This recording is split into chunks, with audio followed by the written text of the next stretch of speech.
suis coordonnatrice d'une ONG nationale, Engagement volontaire pour le développement, en sigle ENVOLD. Son siège est à Kinshasa.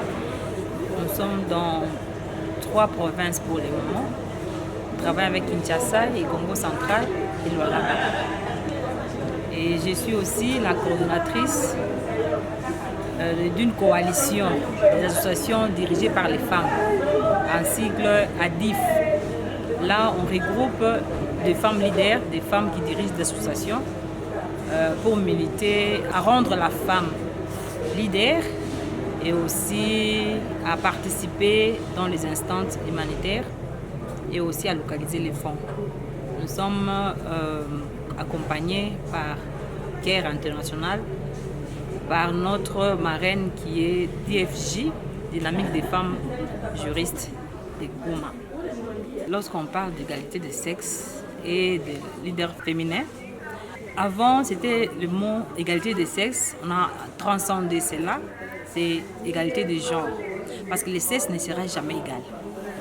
C'est dans les genres, on voit l'acheminement de l'homme et la femme, qui est le sexe masculin, et la femme de sexe féminin, qui marchent ensemble pour une bonne gouvernance, pour une bonne gestion des choses de l'État, de la communauté. C'est à cela que je vois. Le leadership féminin, c'est amener la femme à être capable de donner le meilleur de soi dans tous les domaines possibles. Dans ces séminaires, il y avait le partage d'abord de femmes.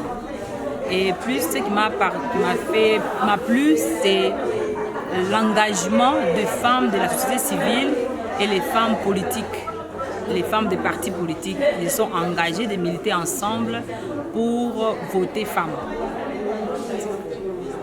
Cette ONG a pour mission d'amener la jeune fille à être leader et à pouvoir se prendre en charge, à développer son coin et à défendre ses droits et à pouvoir arriver aux instances décisionnelles. C'est ça notre mission. Et pour y arriver, il y a plus de femmes ou plus de jeunes filles qui sont analphabètes. On doit d'abord les amener à la formation, les amener à se prendre, à enlever cette stigmatisation que la femme c'est toujours, la fin c'est le ménage ou avoir des enfants, mais à l'amener de donner le meilleur de soi dans la formation. Et en plus les aider à aller dans l'agriculture, parce qu'on a vu comme ils sont entourés par les mines, ils vont là-bas à risque et péril de leur santé. On voulait les amener aussi à voir notre terre qui est agréable pour l'agriculture, pour qu'il n'y ait pas la famine dans la communauté. Oui, c'est d'où je viens, il y a mes racines, et je ne fais qu'aider d'abord ce qui est mien. La charité bien ordonnée commence par soi-même.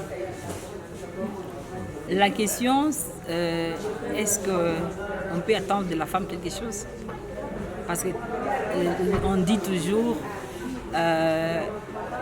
que la femme, on ne considère pas la femme. Il y a beaucoup de dictons qui disent, ça m'échappe encore. Donc je voudrais savoir que la femme a beaucoup de capacités. Je voulais dire, la femme a beaucoup de capacités. Si on lui donne la chance, si on lui donne l'occasion, elle peut donner le meilleur de soi. Il faut toujours encourager la femme. La femme ne peut pas développer seule sans l'homme, mais ensemble avec l'homme, peut aller de l'avant.